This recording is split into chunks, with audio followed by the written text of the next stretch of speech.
चुल्हाडच्या सुपुत्राची उत्तुंग भरारी अमित नंदलालजी शरणागत याची अग्निवीर म्हणून भारतीय सैन्यात निवड। लेखी परीक्षेत 75 तर मैदानी चाचणीत 100 पैकी 100 गुण मिळवून पटकावला बहुमान। ग्रामीण भागातील तरुणांमध्ये गुणवत्ता आणि देशसेवेची जिद्द किती ठासून भरलेली असते याचे ज्वलंत उदाहरण चुल्हाड येथील अमित नंदलाल शरणागत याने दाखवून दिले आहे। नुकत्याच जाहीर झालेल्या भारतीय सैन्याच्या अग्निवीर भरती निकालात अमितची नेत्रदीपक यशासह निवड झाली असून त्याच्या या यशामुळे संपूर्ण परिसरात आनंदाचे वातावरण पसरले आहे। शैक्षणिक प्रवास आणि कठोर परिश्रम। अमितने आपले प्राथमिक शिक्षण 1ली ते 4थी जिल्हा परिषद केंद्रीय प्राथमिक शाळा चुल्हाड येथून पूर्ण केले। त्यानंतर 5वी ते 7वी पर्यंतचे माध्यमिक शिक्षण जिल्हा परिषद हायस्कूल चुल्हाड येथून घेतले।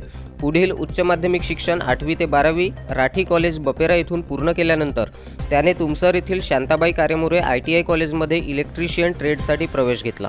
सध्या तो ITIच्या द्वितीय वर्षात शिकत असून चालू वर्षाच्या सप्टेंबर महिन्यात त्याचा हा अभ्यासक्रम पूर्ण होणार आहे।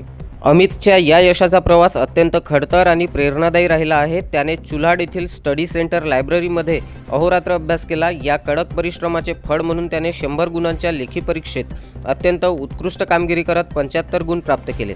त्यानंतर झालेल्या अत्यंत कठीण अशा मैदानी चाचणीत फिजिकल टेस्टमध्ये अमितने 100 पैकी 100 आउट ऑफ गुण मिळवून आपले स्थान निश्चित केले। शारीरिक व वैद्यकीय चाचणी यशस्वीरित्या पार केल्यानंतर 31 मे रोजी जाहीर झालेल्या अंतिम निवड यादीत मेरिट लिस्टमध्ये अमितचे नाव झळकले। कागदपत्रांच्या पडताळणीसाठी अमितला 9 जून रोजी नागपूर येथे उपस्थित राहण्याचे आदेश देण्यात आले असून तिथूनच त्याच्या ट्रेनिंगची प्रशिक्षणाची तारीख निश्चित होणार आहे। अमितच्या या अभूतपूर्व यशामुळे चुल्हाड गावाच्या शिरपेचात मानाचा तुरा रोवला गेला असून निवड झाल्याची बातमी समजताच कुटुंबीय, मित्रपरिवार आणि गावकऱ्यांनी एकत्र येत मोठा जल्लोष केला। अमितच्या निवासस्थानी त्याचा सत्कार सुद्धा करण्यात आला। 4 वर्षांच्या देशसेवेच्या या अग्निवीर कार्यकाळानंतर अमितला BSF मध्ये देशसेवा करण्याची इच्छा आहे।